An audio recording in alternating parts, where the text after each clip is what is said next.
रूहें नींद से जगाए के पिलावत प्याले फूल। मुँह पकड़ तालु रूह के देता कायम सुख सनकुल। देता कायम सुख सनकुल। बोलो श्री प्राणनाथ प्यारे की जय। रूहें नींद से जगाए के। प्रणाम सुंदर साथ जी प्रणाम। बोलो श्री प्राणनाथ प्यारे की जय। उपस्थित धर्मप्राण शिरोमणि सुंदर साथ जी, हम 2-3 दिन से ये खिलवत ग्रंथ की आपके जो प्रकरण है 8वां प्रकरण, इसमें से थोड़ा चिंतन कर रहे हैं। तो आज ये चौपाई नंबर 5, यहाँ पर श्री इंद्रावती आत्मा रूहें नींद से जगाए के कहती है पिलावत प्याले फूल। आइए सुंदर साथ जी, ठीक है कि श्री राजी महाराज के हृदय में गंजान गंज प्रेम है और शास्त्रों के हिसाब से ब्रह्म और प्रेम एक ही चीज़ है और ब्रह्म प्रेम स्वरूप है। प्रज्ञानम आनंदम ब्रह्म, परमात्मा आनंद स्वरूप है, ज्ञान रूप आनंद स्वरूप है। ऐसे ऐसे शब्दों से ब्रह्म का गुण को व्याख्या इर्द गिर्द मिलता है और वाणी में साक्षात प्रेम ब्रह्म दो एक है। प्रेम और ब्रह्म दो चीज नहीं है। ये सब का ज्ञान हमारे मस्तिष्क के नस नस में भर के उद्देश्य क्या है, ये सब करने का मकसद क्या है, ये है कि हम संसार के जीव जो है, संसार में जो जीव है ये अनंत अनंत काल से दुख का ही अनुभव कर रहा है। अंदर से अंशात अंश चाहना है वो प्रेम, वो आनंद, लेकिन सामग्रियां ऐसे दे रखी है कि गुण अंग इंद्रियां और जो मन बुद्धि जो सामग्री है ये बिल्कुल माया की है।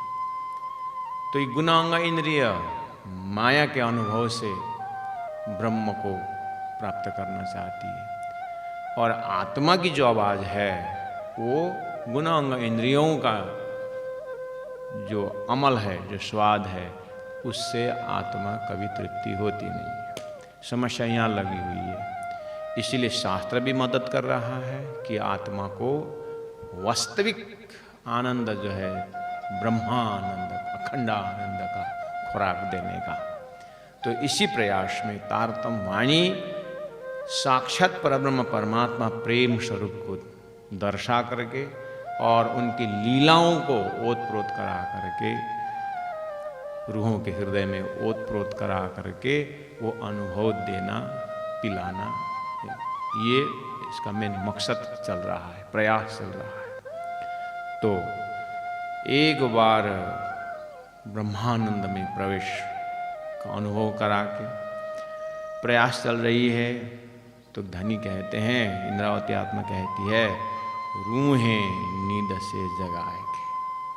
तो वो आनंद पिलाने का जो प्रक्रिया है, किस तरह से पिला रहे हैं परमात्मा, तो अब अपने आत्मा को उसका पात्र बनाने के लिए एक बार लक्ष्य पता चल जाता है कि उद्देश्य पता चल जाता है तो उसकी प्रयास चालू हो जाता है। लक्ष्य जब तय हो गया तो यात्रा प्रारंभ होती है। तो धनी ने किस तरह से हमें अपने आनंद को, अपने प्रेम को पिलाने की उन्होंने प्रोग्राम बनाया। तो यही संकेत इस चौपाई में तारतम्य महाकारण से देखते हैं कि एक तो तारतम्य कॉन्सेप्ट ऐसा कहता है कि ये संसार जो बना हुआ है परमात्मा ने अपने प्रेम को, अपने अंदर जो अपने रूहों के प्रति, अपने आत्मा के प्रति जो प्रेम है वो कैसे हम प्रस्तुत करें। मैं कितना प्रेम आनंद पिला रहा हूँ, आनंद में रखा हूँ इन आत्माओं को, इनको कैसे मालूम पड़े। तो इसीलिए अक्षर के माध्यम से ये संसार खेल बनाया। अब खेल में सुरता को भेजा और ये दुख को देखने के बाद फिर धनी स्वयं आकर के, अज्ञान में क्या हुआ था, दुख को ही सुख मान रहे थे। हमारी आत्मा अज्ञान को ही ज्ञान समझ रहे थे, दुख को ही सुख मान रहे थे। तो फिर ज्ञान दिया कि नहीं, जो तुम सुख बोल रहे हो ना, आनंद बोल रहे हो, ये दुख है। नहीं, हम इसी में आनंदित हैं। तो ये वैसे ही समझो जैसे वो हम उदाहरण देते हैं ना कि छोटा सा बच्चा को घड़ी पहनने की इच्छा हुई, उसने किसी बगल में घड़ी देखा तो आकर के घर में चिल्ला गया हमको घड़ी चाहिए। तो हम देते हैं ना उदाहरण कि डॉट पेन से ऐसा बना दिया हाथ में, बड़े भाई ने घड़ी की नक्शा, बच्चा खुश हो गया कि हमारी भी घड़ी है। और फिर गया और बाजू वाले को देखा तो उसको तो और घड़ी खुलती भी, हमारे तो खुलती नहीं है। ऐसे करते करते वो कुछ समय के लिए खुश है, प्लास्टिक का घड़ी मिला, खुश है। लेकिन उसका बड़े भाई जानता है कि इसका खुशी जो है, इसका जो आनंद जो है वो परमानेंट नहीं है। जब बाद में इसको असली घड़ी मिलेगी ना, देखेगा ना ये तो ये फिर रोना शुरू होगा। इसी तरह तारतम जो है आद्योपांत देखता है कि लोग आत्मा कोई कर्म सत्कर्म करने में खुश, कोई भक्ति का पराकाष्ठा दर्जा करके मन को अवस्था भावना को प्राप्त करके उसका मूल स्रोत त्रिदेव की भक्ति पा करके आत्मा खुश। तारतम कहता है ये परमानेंट खुशी नहीं है। जो तुम्हारी रूह, जो आत्मा जो चाहती है वो ये सब जगह में नहीं है। और ब्रह्म का गुण, ब्रह्म का स्वभाव तुमको अभी पता ही नहीं। तारतम ज्ञान ऐसे खोजी आत्मा के ऊपर ज्ञान देती रहती है। अब हुआ क्या, इस तरह से पहले खेल दिखाए के पीछे मुलावतन, ये परमात्मा की प्रेम पिलाने की तरीका है। प्रेम कैसे पिला रहे हैं, तो इसीलिए लीटी कह रही है, चौपाई कह रही है, रूहें नींद से जगाएंगे। रूहों को परमात्मा नींद से जगा करके ही पिलावत प्याले फूल। प्रेम पिलाने से पहले रूहों को जगाना पड़ेगा। बच्चा को दवाई खिलाने का है, बच्चा बीमार है, बच्चा रोगी है और उसकी तबीयत ठीक नहीं है। अब इसको स्वस्थ बनाना है, इसको मजबूत बनाना है। तो माँ वात्सल्यता, माँ उसके ऊपर प्यार बरसाती है। लेकिन बच्चा बीमार है तो कैसे वो अपने प्यार को कैसे प्रस्तुत करेगी? माँ किस रूप में? दवाई के रूप में। अब दवाई पिलाना है बच्चा को, वही मानता नहीं है। वैसे भी संसार में दवा और औषधि और उपदेश अच्छा नहीं लगता है। किसी को भी उपदेश अच्छा नहीं लगता। ये धरती का नियम, तो वही क्वालिटी तो है।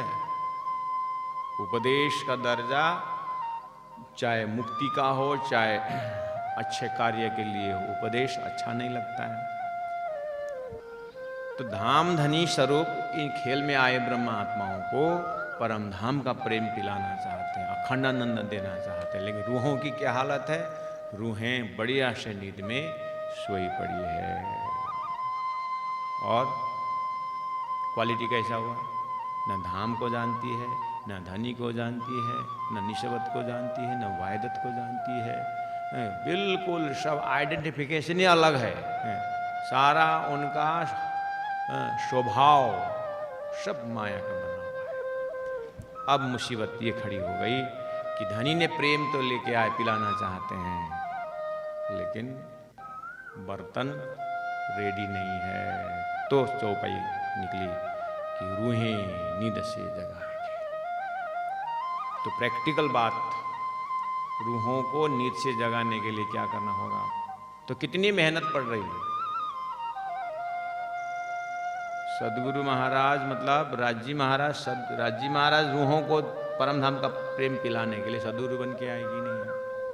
5 बेरा आए धनी मुझे कारण, तो सदगुरु बन के आए कि नहीं आए? तो सदगुरु बन के कितने मेहनत की, वो सब चीज़ जो है प्रेम का ही। मुख से प्रेम पिलाओ तो प्रेम पिलाओ तो धनी पिलाओ तो करके प्रेम की व्याख्या करते रहो, लेकिन तरीका समझ में नहीं आया तो कोई अनुभूति में नहीं आती। तो तरीका कैसे अपनाए उन्होंने, देखो। तो इस तरह से रूहें नींद से जगाएंगे। अब अच्छा,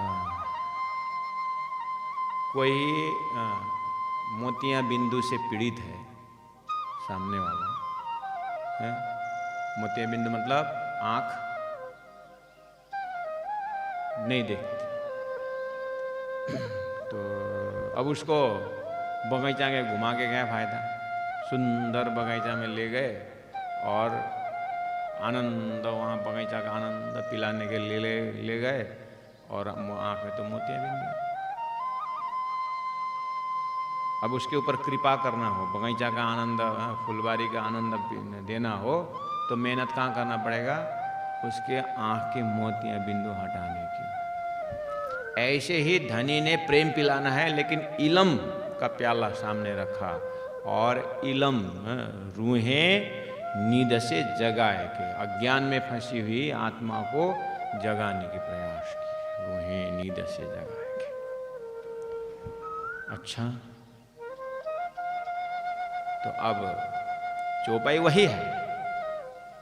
यही चौपाई आप जयराम कंसरा के ऊपर कान में डालो। देखो, वितक की हर घटना के बिना तारतम्बानी का अक्षरशः पढ़ना ही नहीं, अक्षर के पीछे जो है, उस शब्दों के पीछे जो एक भूमिका है, वो समझना वितक के बिना संभव नहीं होता है। मैं उदाहरण दे रहा हूँ, चौपाई वही है। रूहें नींद से जगाएंगे। पिलावत प्याले फूल। फूल का बहुत सारे अर्थ हैं। यहाँ पर ऐसी नशा, फूल मतलब ऐसी नशा कि पूरी तरह मात देने वाले, ऐसा फूल। ये भी होता है। दूसरा, बर्तन का नाम भी लेते हैं, कोई लेते हैं बर्तन भी, फूल प्याले का जो बर्तन है, ऐसा भी अर्थ करते हैं। तो प्याला ऑलरेडी है, इसलिए हम फूल का अर्थ है यहाँ पर मस्ती देने वाले, दारू का मस्ती है। तो यहाँ मस्ती मतलब निष्कलंक प्रेम, निस्वार्थ प्रेम, कोई स्वार्थ नहीं है उसमें, ऐसा स्वच्छ पवित्र प्रेम, उसकी मस्ती पिलावत। कैसे? मुँह पकड़ तालू रूहों के पिलाने का तरीका देखो। बच्चा बीमार है, माँ अभी मैंने उदाहरण दे रहा था, बच्चा बीमार है और औषधि पिलाना है। अब माँ ने अपने गोद में रखे बच्चा को, पता चल गया बच्चा को कि ये मुझे दवाई पिलाने वाली है। खोले तो तब ना, खोलते ही नहीं है। दवाई का शीशी हिलाया तो पता है ना आप लोगों को। अब आप लोग छोटे थे तो एक बार कल्पना करो, माँ जब दवाई की शीशी लेती आती थी क्या करते थे?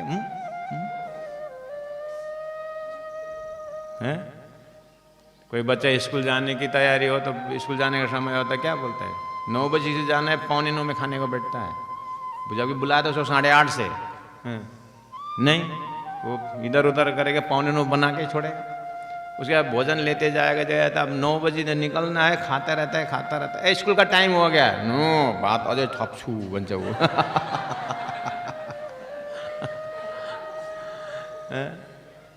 अब माँ बेचारी इतना जोश से खा रहा है, सर भूख लगी होगी, भूखे कैसे उठाऊं, वो भी आउट ऑफ लव।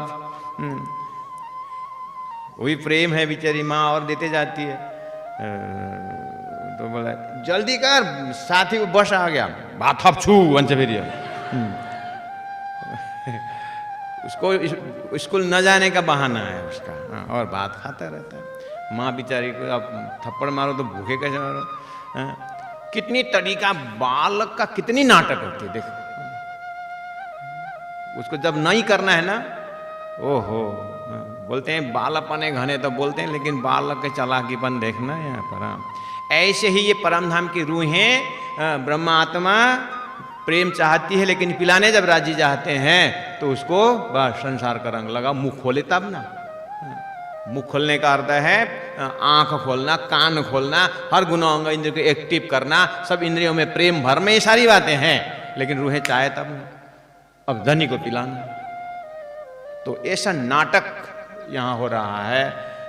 इसीलिए ये एक्सप्रेशन कैसे दे, मुंह पकड़ तालू रूह के, ऐसा करना पड़ा। तो अब देत कायम सुख सनकुल, तो नक्शा निकला ना। जब बच्चा दवाई खाना नहीं चाहता तो माँ क्या करती है, करके उसके बाद चम्मच में डाल के खोलते ही नहीं है। अगर कुछ टैबलेट हो ऐसा भैंस को खाने को, तो दवाई बोलते ही फेंकेगा। अब उसको क्या करना है, क्या इसका पसंद है, लड्डू, कोई बात नहीं, लड्डू के छेद करके उसको दबे डाल के लड्डू के साथ भी खिलाते हैं। कोई उसको केला अच्छा लगता है तो केला में दवाई डाल कर भी केला से भी खिलाते हैं। तो कुछ न कुछ डाल के करते ही नहीं। तो हर बच्चा का भी, उसका भी 15 नखरा है तो उसकी माँ का भी 16 नखरा है।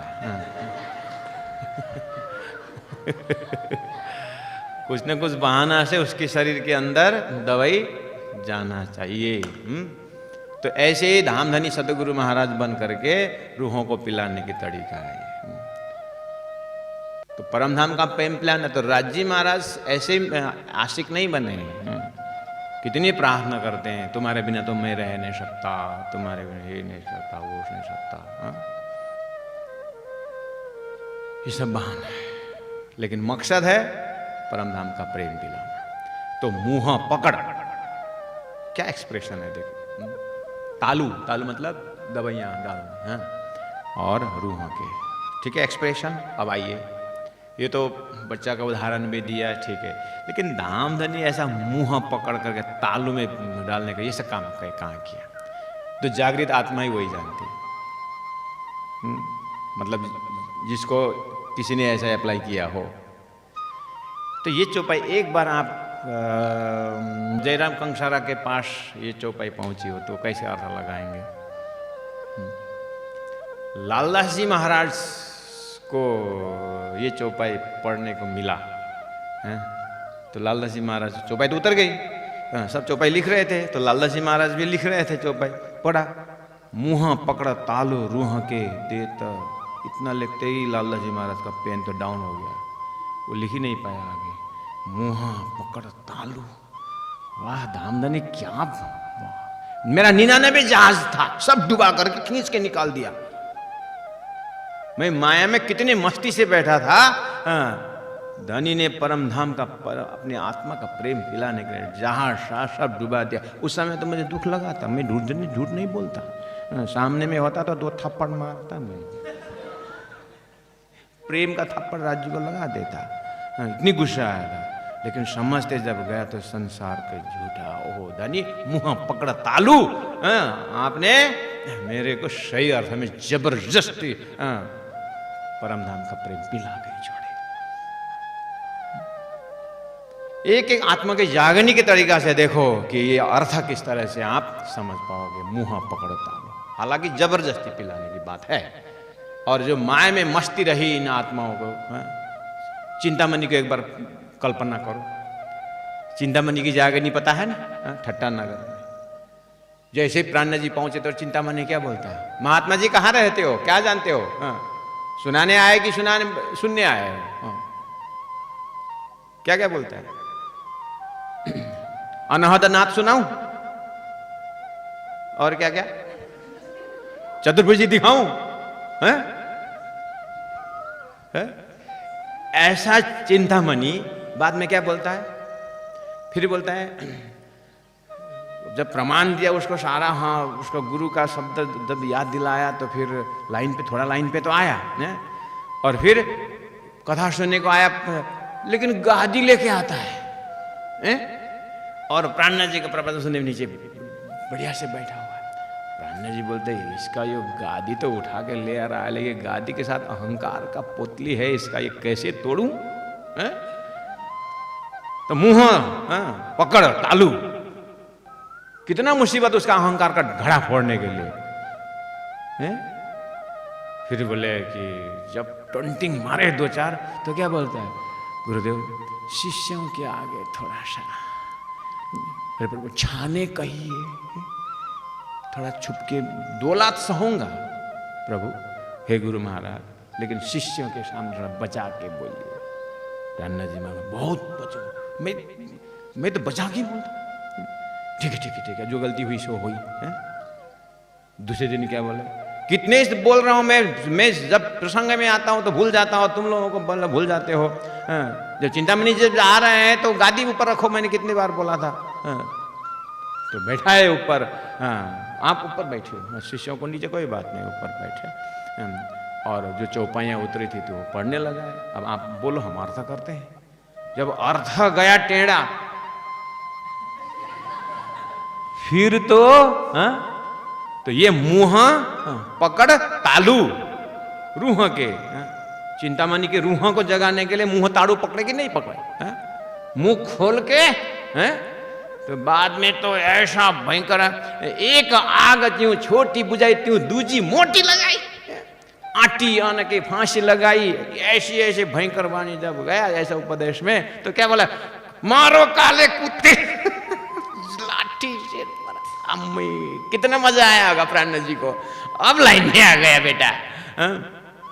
लेकिन इनके मुख से इतना कहलाने के लिए कितनी नाटक करना पड़ी। चिंतामणि जी जब ये चौपाई पढ़ते हैं तो उनको क्या स्वाद आता था, देखो मुंह पकड़ तालू, सही बात है, आपने मेरे को तालू तो क्या मतलब चाहू में पकड़ दिया ना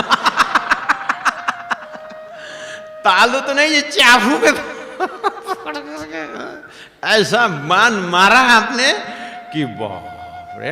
कहने का मतलब है हर कोई जागृत आत्मा अपने जागनी को देख करके हंसता है, अपने अज्ञान को देख करके हंसता है।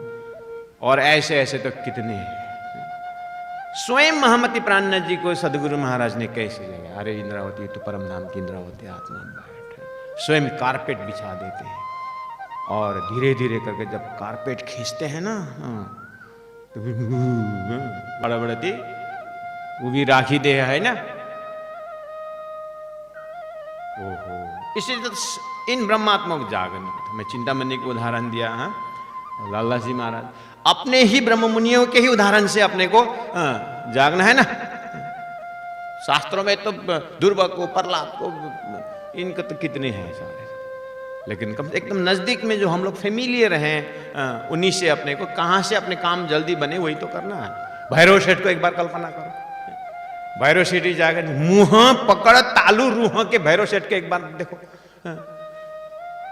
70,000 लारी खर्च की और बुलाया घर पे, सामने में बैठता है और हुक्का ऐसे खींच रहे हैं तो ऐसा हुक्का परहेज कराया तो किन किन बात में देखो क्या बोले, पीना तम्बाकू छोड़ दो, मांस मसाले सब, शराब और सब परदार, तो इन चीजों को परहेज कराने का मतलब उसका खुराक कैसा था, उसका खान पान कैसा था, इससे पता चलता है कि भैरव सेठ कैसा था। अब ऐसे भैरव सेठ को चेला बनाए या शिष्य बनाए तो इस अंतराल में मुंह पकड़ तालू कितनी मेहनत की होगी धनी ने, ऐसे जबरदस्त। फिर सेठ, और ऐसा नहीं कि बस 2-4 गाली दे दें, ऐसा थोड़ी होता है। 70,000 लारी अभी भी खर्चा किया है भाई, क्या करोगे। प्राणनाथ परब्रह्म परमात्मा वो हमारे तरफ से एकदम श्रद्धा है, लेकिन भैरव सेठ के सामने कौन है, गरीब ही पकड़, पैसा नहीं था तो हमने उसको पत्नी को छुड़ाया, ये तो बोलेगा वो। उसका क्या मालूम कि बाईजू महारानी के दर्जा कौन है और क्या। लेकिन अब उस समय में प्राणनाथ जी को सीधा सीधा बोलूं तो मार्केट में क्या है उसका, भैरव सेठ का, मूर्ख से ईश्वर डर है, बक चले लोग वापस करो इन लोगों को बोल देगा तो कहां जाए। और फिर अंदर बोलता है इतने खर्चा करके मुझे बुलाया है तो कुछ ना कुछ अंदर तो है, लेकिन इतना पर्दा है, अब ये पर्दा को कैसे हटाऊं। कितनी चिंता है प्राणनाथ जी की, छोड़ भी नहीं सकते और बोल भी नहीं सकते, छोड़ भी नहीं सकते बोल भी नहीं सकते, और सब धूप लेके आते हैं। वो सब धूप लेकर के आते हैं, वो क्या लेके आता है, हुक्का लेके आता है। अब एक बार खींचता है तो फू सब अंधेरा कर देता है, सब अंधेरा कर देता है। अब प्राणनाथ जी, हाँ सेठ जी बात सुनिए, बोलू तो 70,000 रुपये खर्च किया, धरती का गुण है, पद मुक्ता बांधे असर कर रहा है। भाई ऐसा मत सोचो कि साधु संतों को पैसा के पीछे मत पड़ना चाहिए। जब जीवन में कुछ करने के उतरोगे ना तब पता चले, ऐसे बोलने से कुछ नहीं होता है। हम भी पहले बोला करते थे, आज पता चल रहा है। जब माँ बाप के होटल में बैठोगे ना तो अपना होटल खोलोगे तो समझ में आएगा। गुरु जी के आश्रम में तो आश्रय आराम से बैठे, जब आश्रम अपना चलाना पड़ा ना तो भाई जो भी चीज है प्रैक्टिकल बात होती है। हाँ, ये मुंह पकड़ तालू का प्रैक्टिकल बात कर रहा हूं मैं। हम भी जबरदस्त आदमी था, ऐसे मानने वाला नहीं था। किशनदास महाराज ने 2000 रुपए देकर अभी तक सिखाया हमको। मुंह पकड़ तालू, कितना मुश्किल पड़ा उनको रखने में। शनिवार आया घर कुच्चा, शनिवार आया घर कुच्चा, ये रखने सारा पड़े ना। मुंह पकड़ तालू, और धीरे धीरे धीरे धीरे धीरे धीरे धीरे भविष्य पुराण में राजा कहे जुगाचार, पहले आप पहचानो, करते करते करते घड़ा बनाया है। सबके जीवन में घटा के देखो। अभी आप लोगों को यहाँ पर साधन ने रखा है, महेंद्र महाराज कितना प्रेम भाव से रख रहा है। आते 2 थप्पड़ मारा थोड़ी नहीं मारा, वो तो 6 महीना के मारता हूं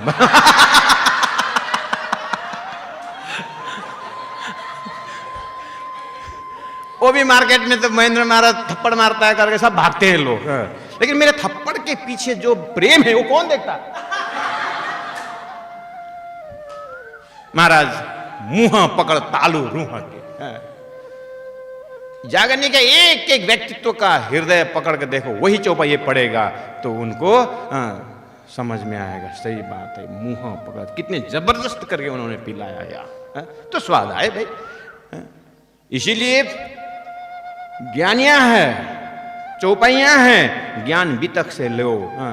एक एक भीम भट्टा, श्याम भट्टा, होल जीवन उन्होंने क्या किया, निराकार निराकार निराकार। उनके दिमाग में शुद्ध साकार बैठाना कितना मुश्किल पड़ा प्राणनाथ जी को। और गोविंद व्यास, हम भी कृष्ण भक्त है, उसको इतना मोटा दिमाग में है कि हम भी कृष्ण भक्त है, ये भी कृष्ण भक्त है। अब प्राणनाथ जी को मुसीबत, प्राणनाथ जी बोलते कभी कभी कृष्ण कृष्ण सब को ही कहे गोविंद व्यास, लेकिन भेद न जाने कोई। नाम एक विध है से पर लीला 3 विध है। हाँ, वो हमारे गुरु जी भी ऐसे कहा करते हैं। दीदा लीला बैठाना इतना मुश्किल पड़ा गोविंद व्यास जी का। जब उनको उनकी बात जब समझ में आई, रासलीला का 3 भेद, सृष्टि की 3 भेद, 3 पुरुष का वर्णन, सब मेहनत करना, इतना मेहनत करना पड़ा गोविंद व्यास के ऊपर। लास्ट में जाकर मोह किसको हुआ करके जब भागवत का 40 प्रश्न जब बात आई तब लाकर हाँ हमारे में भी इसका असली अर्थ तो नहीं हो पा रहा है। इतना बोलने के बाद जब गोविंद व्यास की अंदर की जब कड़ी खुली तो अब विचार करो। अब ये जागृत गोविंद व्यास महामती प्राणनाथ की तरफ देखकर पूरा अपने तरीका, उनके जगाने के तरीका को देख करके वो भी बोलेगा मुंह पकड़ तालू रूह के। मेरे को ज्ञान पिलाने के लिए कितने मेहनत किए हैं, अब देखो कि देत कायम सुख सनकुल। समझ में आई बात? ये जो अपने ऊपर जो मेहनत की हुई है, अपना अपना देखो, जीवन में देखते जाएं। चौपाई वही है। अब यही चौपाई अपने अपने साधु संत किस तरह से देखते होंगे, कितनी गहराई से देखते होंगे। हम तो रत्नाकर डाकू जब वाल्मीकि बने तो एक बार लौट के जरूर नारद जी को मिलने गए होंगे ना, एक बार नारद जी के पास पहुंचे होंगे। आप विचार करो, बेचारा नारद जी, रत्नाकर डाकू वापस ना आया तब तक पेड़ में बंधा हुआ था बेचारा, गुरु को बांध के। तेरे को ये पाप जो कर रहा है ना, ये पाप कौन भोगेगा? मेरे जिसको मैं खिला रहा हूं वो भोगेगा। जाके पूछ, मुझे नहीं लगता है वो भोगेंगे। जाके पूछ। अच्छा चालाक है, मुझे वहां भेज के भागने के लिए? मैं भागूंगा नहीं, क्या प्रमाण है? मुझे बांध के रख। बोले टुई टुई टुई पेड़ में कस दिया नारद जी को। रत्नाकर डाकू ने उसे जाके गया, पूछने गया। जब उसको ज्ञान हुआ कि ये कर्म का फल मुझे भोगना पड़ेगा, वापस आकर के रोते हुए जब रस्सी खोलता है तो महाराज आपकी बात सही है। तो जिस दिन वो वाल्मीकि बने, विचार करो, लोग एक बार देखा होगा, नारद जी को समझा होगा, मिलने गया होगा, उस समय में क्या बोलेगा? मुंह पकड़ तालू रूह की, मुझे इस दर्जे में पहुंचाने का कितना जबरदस्त मेरा कर्म था और उन्हें कितनी मेहनत की। उसके माध्यम से उन्होंने भी एक बार परमात्मा को समझा होगा। इस तरह से हर व्यक्ति, हर जागृत आत्मा धनी के मेहर को, समझ में आई बात? तो किस तरह से राजी महाराज ने अब मुझे अपने पास में रह के, मूल मिलावा में, अपने स्वरूप में रह करके, अपने गोद में रख करके, माँ अपने गोद में रख करके बच्चा को दवाई पिलाती है और आकाश पताल दिखाती है, बेलून हिलाती है, ये हिलाती है, बुलाती है और मुंह खोलने के बहाना करके दवाई डाल देती है। इतना मौका देख करके माँ कितना मेहनत करती है। ऐसे ही धामधनी ने मुझे अपने परात्म स्वरूप मूल मिला के उस बैठक में रख करके हमें से खेल दिखाने को कितनी मुश्किल से दिखा रहे हैं। धन्य है धनी, धन्य है। और इस तरह से जागृत आत्मा देत कायम सुख सनकुल परम धाम का आनंददायी सुख, वो प्रेम देने की बात। इसीलिए प्यारे सुंदर साथ जी कि रूहें नींद से जगाए, कि रूहों को निंद्रा से जगा कर उस अंधा व्यक्ति को उसका आंख के मोतियां बिंदु हट जाए, वो प्रयास करनी है। अगर अब जब आंख देखने लगेगा तो फिर अपने आप बगीचा का आनंद लेगा। अंधा को घुमा के कोई फायदा नहीं। ऐसे ही पहले खेल दिखाए के पीछे मुलावतन धनी ने अपने अज्ञान को हटाने के लिए, इसीलिए परमधाम में प्रेम मुख्य है और संसार में इलम मुख्य है। और इलम से फिर समय आया तो फिर इशक भी। तो अपने अपने जगह में इन सब गुणों को अपनी अपनी महत्ता है। हुकुम मेहर के हाथ में, जो मेहर के अंग, इश्क आवे मेहर से बेसक तीन संग, क्योंकि अभी मेहर सागर चल रहा है। जब मेहर का देखा तो उसी तरह फिर हुकुम के चैप्टर आएगा, हुकुम के अंदर में मेहर है, ये ऊपर नीचे होता ही रहता है। ये प्रेम की कहानी, जितना बोलो जैसे बोलो बस पीना ही पीना रहता है।